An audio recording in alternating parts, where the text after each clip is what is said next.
This warm weather starts to make its way into the area ahead of the holiday weekend. I just had to take a dip into the water here myself. Over an hour later, 2 people, the driver and passenger, both arrested. Traffic built up. All from these wicked waves. You know, most celebrities and golfers here at the Prom, they walk alongside the gallery, but not Bill Murray. He walks with them, greeting as many as he can. How are you? The carnival is open to the public, but it actually slid into town on Tuesday to help get set up. And of course, the giant slide here, just one of the many ride options. They are ready to shake and bake. If you want to catch them in action, the reunion runs Wednesday through Sunday. Right now, so just take a look at this here, the traffic building up right around 5 o'clock. Now this is a big weekend, not just for the track, but for the motorcycle racing community as a whole. That's because ARMA, it's actually a non-profit organization working to restore and race historic motorcycles. I saw a car chase turn into a standoff within seconds. Now, it ended peacefully, but not before several attempts were made to get the suspects out of the car. Now, I did reach out to Governor DeSantis' campaign team. I did want to speak with him, but they told me that he was unavailable. The 49ers one step closer to a playoff berth thanks to a big 28-16 win. The upstairs living space of his house is good. It's just the downstairs. His garage was a mess. Getting off of Air Force One, we'll be addressing the local leaders on the ground, state representatives.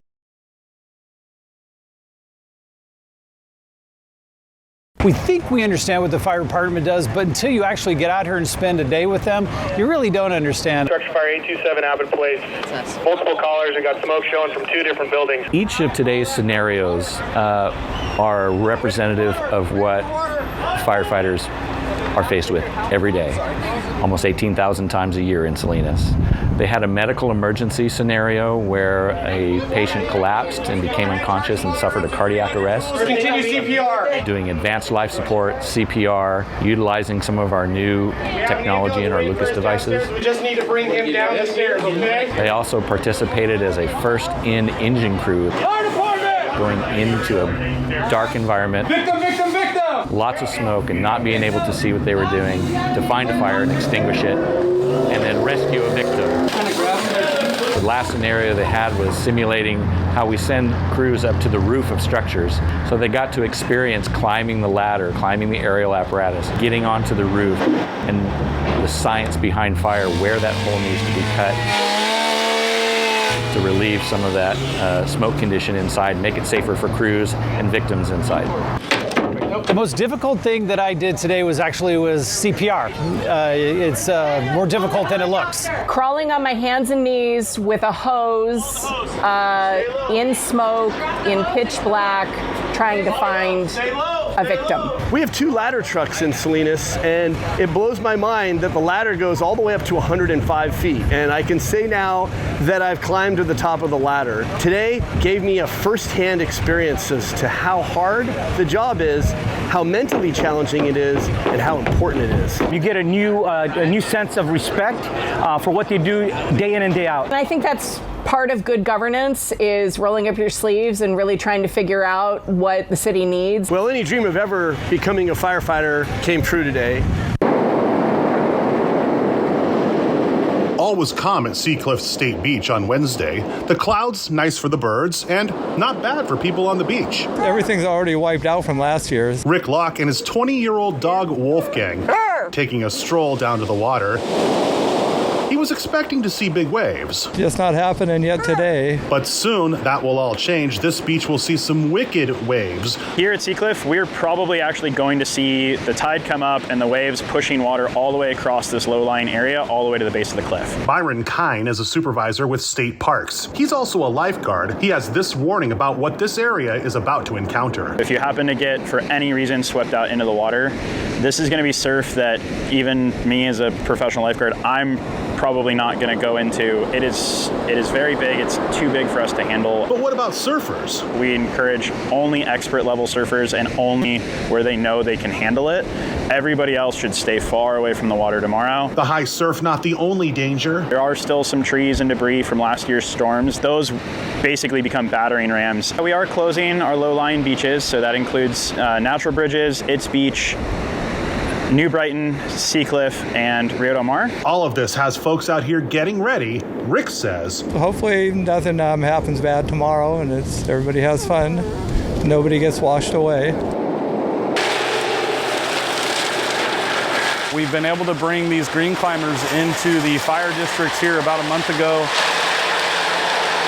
and they've been a huge asset in clearing the dead and down vegetation. We have them running 7 days a week out here. They're able to mow down 1 acre per hour in anything less than 6 to 8 inches in depth. Fuels management is one of our new programs in our Peninsula Battalion. We identify areas that have the potential to have increased damage to life, property, and the environment.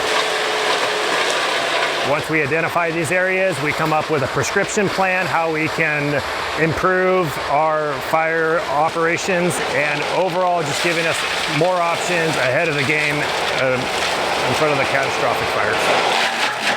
Now we're going to work our way up the backside to continue to build that shaded fuel break all the way up in here. Another component we've done inside of the facility is we're going to go work around the driveway, taking 100 feet as the terrain and fuels allow, removing that dead and dying vegetation away from the occupancy. That way, in the event we do see a wildfire, there's nothing to worry about 360 around the structure out here.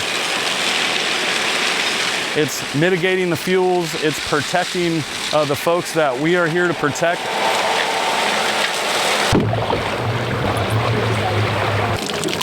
When I think about sustainable fishing, it kind of starts at the top. It starts with the fishermen. You know what I mean? Like, me and David love the ocean. We have a great long-term relationship with the ocean, so we want to do everything we can. Although we are commercial fishermen, we want to preserve the ocean. We're not the typical commercial fishermen, you know, but we definitely try to show everybody how you can do it. How does the Friendliest Catch crew Put it in the claw. Whoa, it took it. There we go. make sure they're being eco-friendly while also running a business?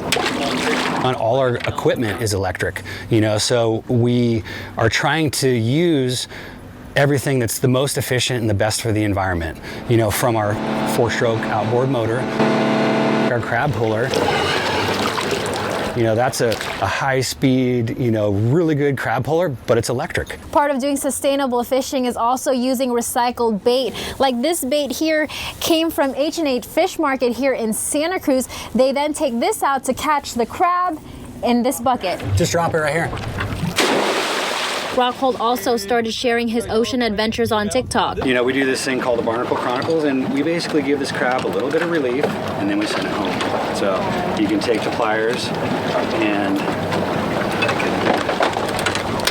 everything we encounter out there, you know, we get to share it with our following. So it's really fun. And they don't just catch crabs. They also catch fish like halibut.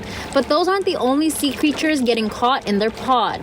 An octopus. How cool is this guy? Yeah, we roll, David. All right, put him back. Rockhold says there are many challenges that face commercial fishermen, but believes that sustainable fishing is the future. I feel like the way we fish and what we represent is kind of the future of commercial fishing. I really feel like, you know, being sustainable, going far and beyond and being humane, you know, I really feel like it's the future. It's the future of fishing. Reporting in Santa Cruz, Anna Torreya, KION News Channel 46. We always look forward to coming here. You know, it's a beautiful part of the country, great weather.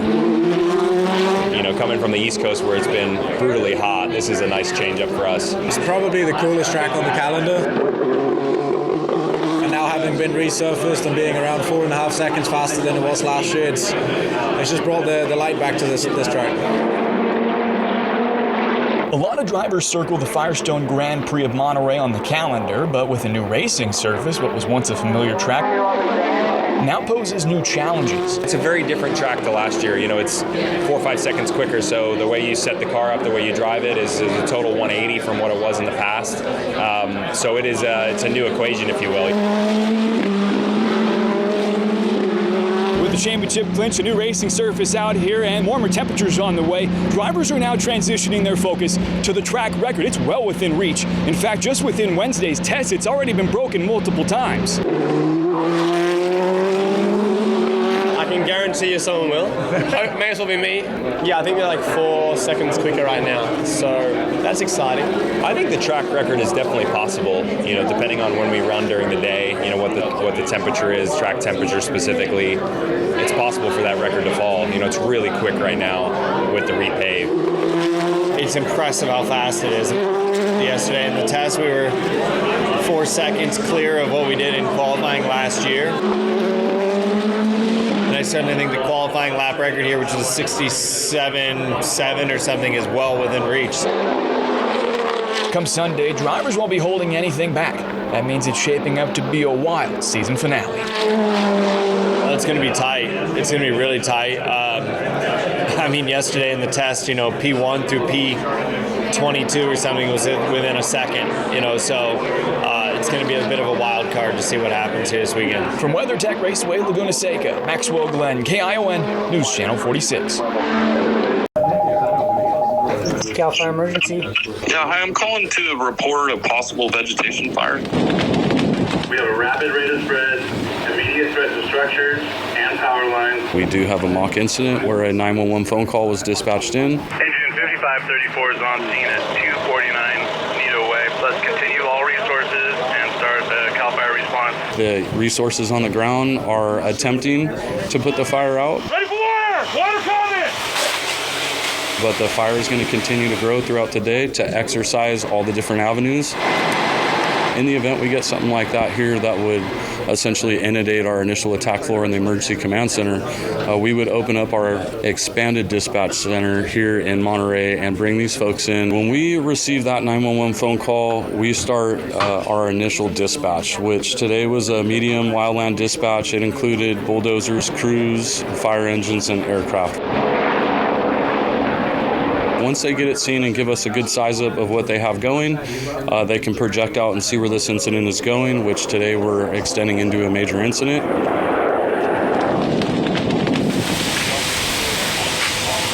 The folks that drove by were very happy to see us. It not only benefits us, but it benefits the communities that we serve, and we're proud to serve. I would say the most important thing learned here today happened in the emergency command center setting and or expanded. As we opened up that atmosphere and allowed not only firefighters, engineers, TSSs from other units, they really got to see the nuts and bolts of what happens from start to finish.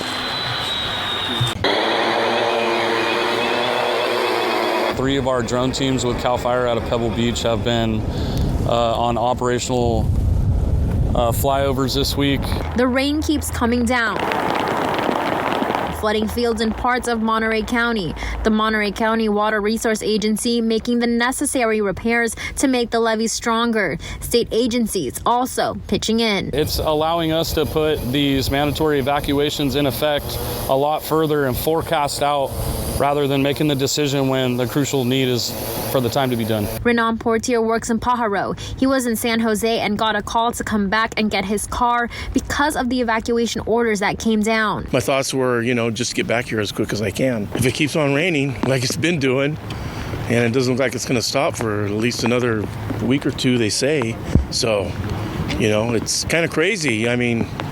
We haven't seen it like this in a while. Miguel Rubio grew up in Watsonville but now lives in Castroville. Rubio also works in Pajaro. He tells me he hasn't seen the river get this high in years. Have you ever seen the water this high before? Not recently. It's been a couple of years. When have you ever seen it get this high in the past? When it used to rain a lot, like 15, 20 years ago. Both worried that if the river rises and floods, it could cause huge damages to the places they work. It would be extensive. Yeah, he's got trucks over there. He's got a shop. He's got other businesses there that he owns. I work here and we got a lot of product in our facility that we don't want to ruin. Open it, baby! 3-0, let's go! Thursday night football, the best it happens to be, man. The whole Niner gang is in the building. What's happening? Boom. We're eating New York, all right? Little taste of New York. We're about to beat them in the stadium. We're going to beat them out here on the streets. Go Niners, baby! Let's go! Let's go! Got a great quarterback, he's pretty good. You know what I'm saying? We got those tight ends, the wide receiver. Purdy, baby, all day, every day. How many people confuse you for Kyle Shanahan? Every once in a while. It's not that often. It's a great day to be a Niner fan, baby. Let's go Niners! Got the game prediction for you.